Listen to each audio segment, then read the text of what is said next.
In October 1968, my brother Mahat was born.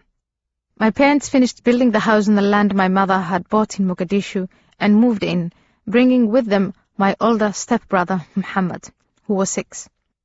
My mother quickly became pregnant again with me, and my grandmother came to Mogadishu from the desert to help her through the last few months of pregnancy. My father was bold, learned, popular, born to rule. He ran for parliament from the northern town of Qardo, but lost the election. He spent vast amounts of his own money funding literacy campaigns and invested in a sugar factory. He was involved in a project to build a dam in the north so people could have water all year round, instead of watching the river drain away into cracks in the sand. On October 21, 1969, the government was overthrown in a coup.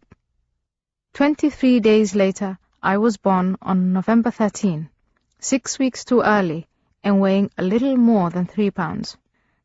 Perhaps my parents were happy. My father must have dandled me on his knee from time to time. I don't remember. Mahat says he can remember our father from those days, but they are only glancing recollections.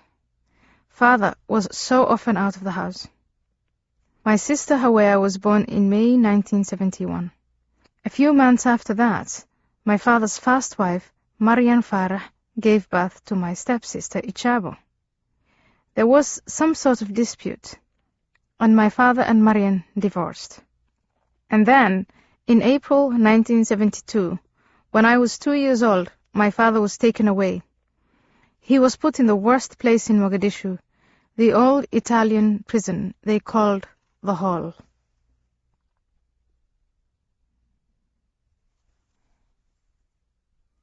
Chapter 2. Under the Talal Tree. I used to try to imagine my father when I was little. My mother, when I asked her, only told me that we had never met. Afwene, who was a real monster, not like the kind in grandmother's stories, had put my father in jail. Afwene, Big Mouth, was what everyone called the president. Siad Barre. There were huge portraits of him in every shop and every public space in Mogadishu. He had a huge mouth with big, long teeth. Sometimes Afwene's special police burst into houses and took people away. They tortured them into admitting something terrible, and then they killed them. Even I knew that. The adults in my house all went suddenly still when we had the executioner's rifle in Tribunka Square. Siad Barre had become the vice commander of Somalia's army at the time of independence in 1960, and later became an advocate of Marxism after training with Soviet officers. He was a Marrehan, a small sub-clan of the Darod, and of very humble background. The exact circumstances of the coup are not very well known.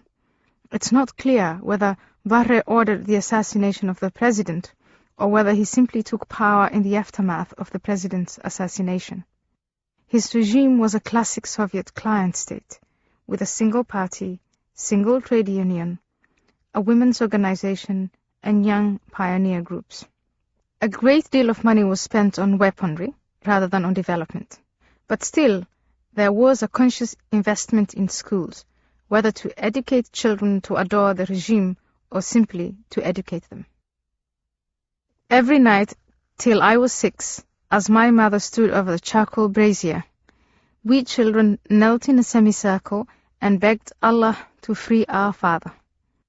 At the time, this didn't make an enormous amount of sense. My mother never took the time to really tell us about God. He just was, and he minded the prayers of little children most of all. But although I tried my best to pray hard, it didn't seem to be working. When I asked Ma why Allah hadn't set my father free yet, she just urged us to pray more. Our mother could visit our father in prison, but only my brother Mahat was allowed to go with her. Hawea and I had to stay at home with Grandma. We were too little to go out with my mother, and we were girls. Mahat in every way came first. Our brother was always angry when he came back from these visits, and my mother made him promise not to tell us anything about them. We might stupidly let some information out, and the secret police might hear. Once, as he was walking out of the jail with my mother, Mahat attacked the huge cardboard portrait of Afwene hung at the entrance. He must have been about 6.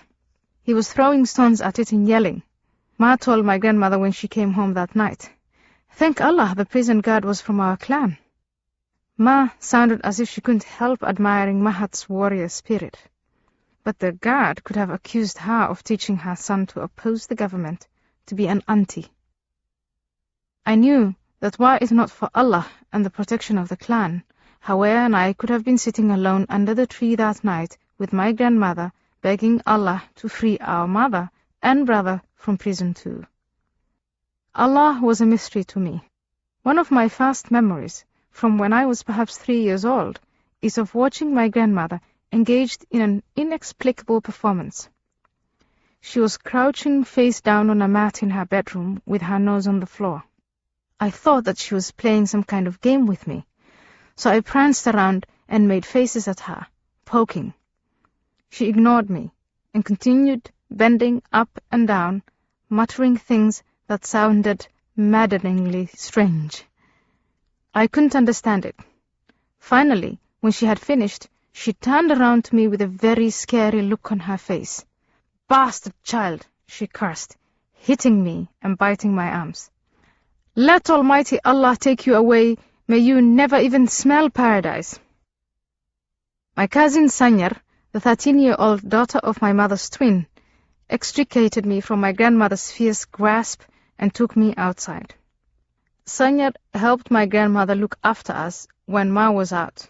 She was kind and explained that I had disturbed my grandmother in prayer, which was like talking to God, the most important moment of an adult's life.